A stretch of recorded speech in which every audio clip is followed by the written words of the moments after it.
want to speak about the very simple reminders that Allah subhanahu wa ta'ala gives us in the Quran to not succumb to certain mindsets of defeat. In Surah Al-Baqarah, as Allah subhanahu wa ta'ala speaks to Bani Israel and then speaks to the community immediately following Bani Israel, which is our community, the Ummah of Muhammad sallallahu alayhi wa sallam, Allah subhanahu wa ta'ala mentions وَاتَّقُوا يَوْمًا لَا تَجْزِي نَفْسٌ عَنْ نَفْسٍ شَيْئًا وَلَا يُقْبَلُ مِنْهَا عَدْلٌ وَلَا تَنْفَعُهَا شَفَاعَةٌ وَلَا هُمْ يُنصَرُونَ. That beware of a day when no human being will be able to benefit another human being, and no intercession will be worth anything, and no ransom will be paid, and a person will not be helped. Allah subhanahu wa ta'ala speaks to the mindset of a loser who doesn't just embrace their own failure, but actually in the process of embracing their own failure, relies upon failed mechanisms of power to get them out of the holes that they dig themselves into. What do I mean by that? When a person is not accountable for their own sins, they tend to fall deep into those sins and then call upon the same people that warned them about falling into those sins to save them and pull them out. When a person fails to hold themselves accountable in terms of building a sense of independence from the creation, in terms of putting forth the efforts that are required for success, they tend to always rely upon who they know to get them out of their situations, instead of coming to know what Allah subhanahu wa ta'ala has put within them of potential, of strength. Weak-minded people seek power from other weak-minded people who pose as being powerful. I want you to take, for example, those that were the magicians of Fir'aun. And Allah subhanahu wa ta'ala mentions to us the conversation that preceded the momentous occasion where they stood before Musa alayhi salam and they carried out the orders of the Pharaoh. And there's deep wisdom in every single word that is said to represent the mindset that preceded the moment, where Fir'aun knows that this group of people seeks access to power as the greatest threshold, the greatest measure of their success. And so when they ask him, will there be ajr? Will there be compensation? Should they carry out these orders?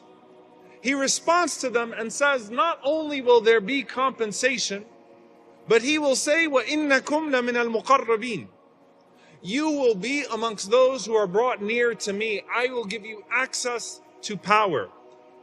Cast that into what Allah subhanahu wa ta'ala warns us of becoming too dependent on the idea of someone else saving you, of someone else being able to ransom you, and of someone else being able to intercede for you. Access, compensation. We always fall back on these things until we learn to fall back into our sujood, into our prostration to Allah subhanahu wa ta'ala, and into the source of all power, Al-Qadir, Al-Qadir, Al-Muqtadir subhanahu.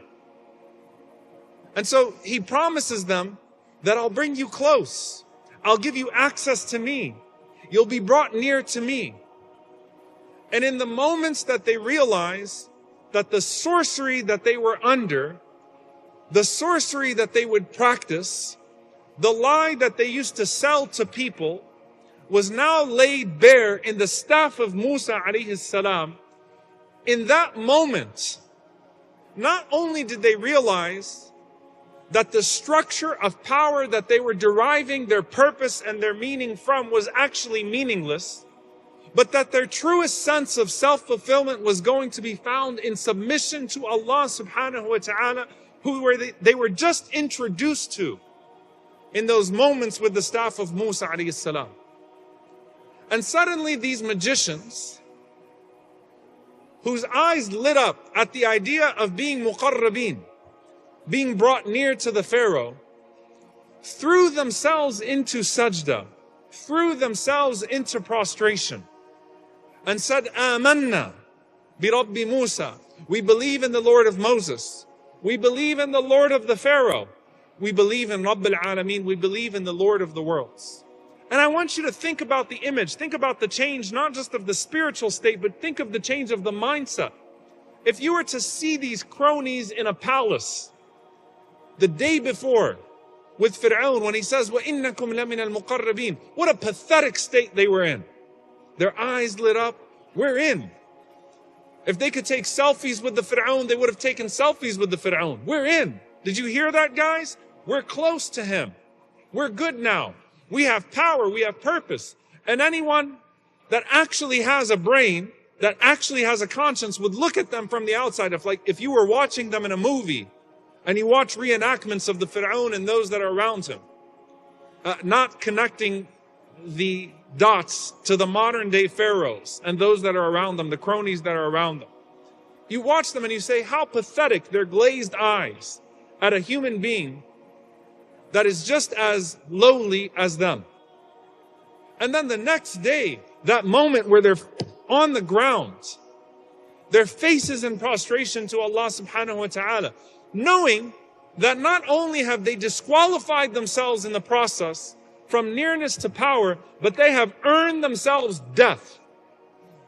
These were the same people that used to watch Fir'aun tear his opponents apart, burn them, and carry out the cruelest forms of punishment against them. These were the same people that gave Fir'aun a certain level of credibility to be able to carry out those types of crimes. But now look at them with their faces on the ground in prostration. And you tell me, if you're watching that movie, where power really is. Fir'aun said, وَإِنَّكُمْ لَمِنَ الْمُقَرَّبِينَ. The Prophet ﷺ said, أَقْرَبُ مَا يَكُونُ الْعَبْدُ مِنْ رَبِّهِ وَهُوَ سَاجِدٌ. The closest that a person is to his Lord is when he's in a state of prostration. Do you understand that in a moment, these people who found their greatest joy and pleasure in being brought near to a tyrant, found their greatest sense of meaning and purpose in being brought near to Allah subhanahu wa ta'ala in that state of sajda, and they went from being magicians to martyrs in a day. What happened? A spiritual state changed, and in the process of that spiritual state changing, a mindset changed as well. Because you can't claim, just like you can't say that Iman only changes the hearts and it doesn't manifest in the deeds. You can't say that you've spiritually been transformed if your mindset hasn't been transformed as well.